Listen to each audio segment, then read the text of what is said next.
भूत की कहानी। उल्लू और भूतों के सरदार का सपना।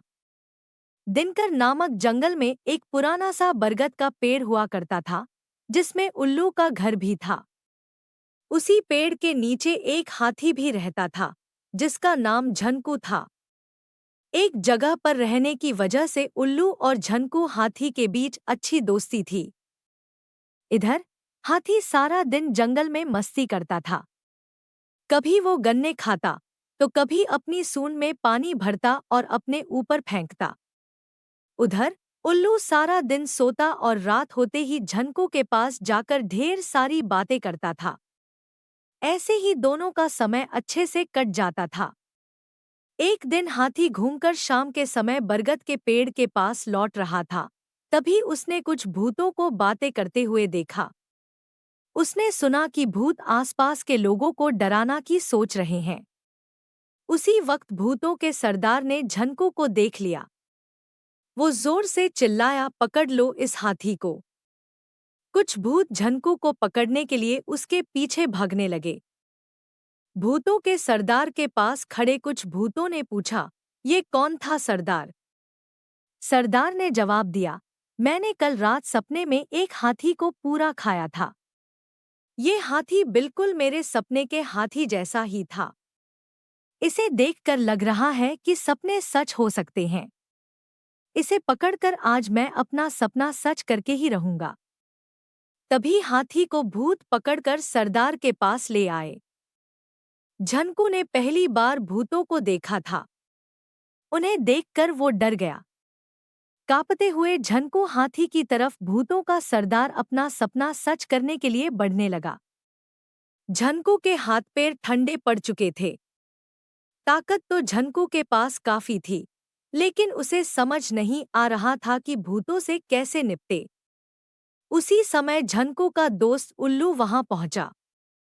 चिल्लाते हुए उल्लू हाथी के सिर पर बैठ गया और कहने लगा, आज मेरा सपना पूरा होगा। यही है वो जिसे मैंने अपने सपने में देखा था। हाँ, यही है वो। उल्लू की ऐसी बातें सुन भूतों के सरदार ने पूछा, अरे, क्या हुआ है तुम्हें? क्यों चिल्ला रहे हो और क्या कहना चाहते हो? कौन यही और कौन सा सपना? जवाब में उल्लू ने कहा कि देखिए, मैंने कल रात सपना देखा था कि मेरी शादी हो गई है। मैंने जिसे अपने सपने में देखा था उसका चेहरा आपके बगल में जो खड़ी है उससे मिलता है। अब मैं इससे विवाह करके अपना सपना पूरा करूंगा। तभी उल्लू सरदार ने बताया कि वो भूतों की रानी है और तुम्हारा ये सपना सच नहीं हो सकता है।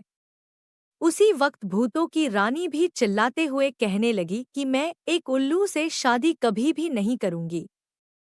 भूतों के सरदार ने उस रानी से कहा कि चिंता करने की कोई बात नहीं है। यह है ही उल्लू, इसलिए ऐसी बातें कह रहा है। सपने सच थोड़ी होते हैं। मैंने पिछली रात को सपने में इस हाथी को खा लिया था। सच में थोड़ी मैं इसे खाऊंगा, क्योंकि सपने सच नहीं होते हैं। सपनों को सपना ही रहने देना चाहिए। इतनी बात सुनते ही झनकू तेजी से अपने बरगद के पेड़ की तरफ भाग गया। हाथी के वहां से जाते ही उल्लू ने भूतों के सरदार से कहा, आप लगते तो हैं उल्लू ही, लेकिन बातें और काम समझदारी की ही करते हैं। मुझे अच्छा लगा आपकी बातें सुनकर। इतना कहकर उल्लू वहां से उड़कर बरगद के पेड़ पर पहुंच गया। अपने दोस्त उल्लू को देखते ही हाथी ने उसे धन्यवाद कहा और उल्लू जोर जोर से हंसने लगा। हाथी ने पूछा, क्या हुआ? उल्लू ने कहा कि मैंने भूत की बातें सुन ली थी। वो तुम्हें अपने सपने की वजह से खाना चाहता था, इसलिए मैंने भी उसे झूठा सपना सुनाकर बेवकूफ बना दिया। फिर उल्लू ने हाथी से कहा कि दोस्त, तुम्हें न तो मुझे धन्यवाद कहने की जरूरत है और न ही उससे डरने की। दोस्ती में धन्यवाद की जगह नहीं होती है। तब कहीं जाकर हाथी को राहत की सांस आई।